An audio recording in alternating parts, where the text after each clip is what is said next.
حدیث پاک میں آتا ہے کہ ایک آدمی تھا جس کے پاس بیت اللہ کی چابی ہوتی تھی، اس کا نام تھا عثمان۔ جب نبی اسلام نے ہجرت فرمانی تھی تو آپ صلی اللہ علیہ وسلم نے اسے کہا کہ بھائی میرا دل چاہتا ہے کہ میں بیت اللہ کے اندر داخل ہو کر اللہ کی عبادت کروں، تو آپ بیت اللہ کا دروازہ کھول دیں۔ اس نے کہا میں نہیں کھولتا۔ نبی اسلام نے کئی بار کہا مگر وہ اپنی ضد کے اوپر قائم رہا۔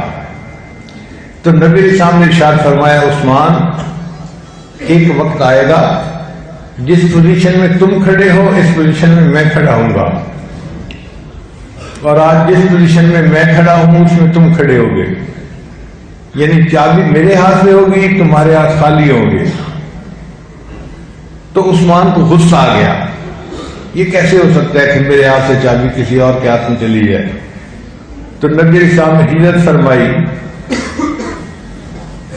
بیت اللہ سے جدا ہوتے ہوئے نبی اسلام کے مبارک آنکھوں میں آنسو تھے، اور آپ نے فرمایا بیت اللہ میرا دل نہیں چاہتا کہ میں تجھ سے دور جاؤں، مگر کیا کروں، یہاں کے بسنے والے مجھے یہاں رہنے نہیں دیتے۔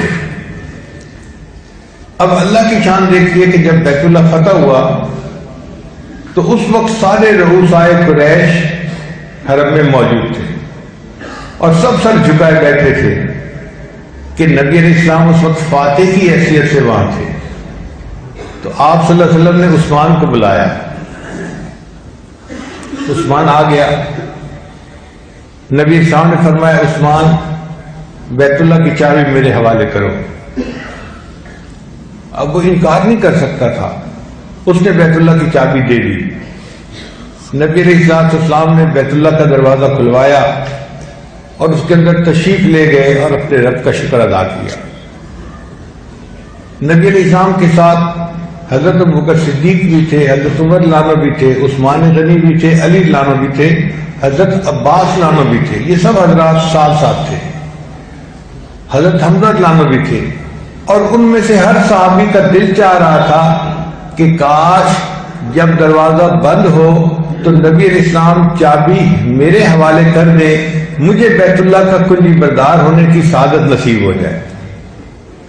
اور دنیا کا دستور یہی ہے کہ جب کوئی اقتدار میں آتا ہے تو وہ اپنی پارٹی کے بندوں کو نوازتا ہے، اپنوں کو جن کو سمجھتا ہے ان کو نوازتا ہے۔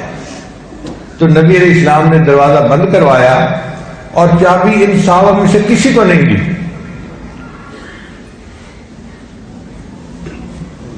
اللہ کے محبوب صلی اللہ علیہ وسلم نے اسی عثمان کو بلایا، عثمان اس وقت کو یاد کرو جب میں نے تمہیں کہا تھا کہ جس حال میں تم کھڑے ہو اس حال میں کھڑا ہوں گا، اور جس میں میں کھڑا ہوں اس حال میں تم کھڑے ہوگے۔ عثمان میرے اللہ نے وعدہ کو پورا کر دیا، آج چابی میرے ہاتھ میں ہے اور تم خالی ہاتھ میرے سامنے کھڑے ہو، مگر عثمان تم نے جب میرے ساتھ کیا میں تمہارے ساتھ نہیں کروں گا۔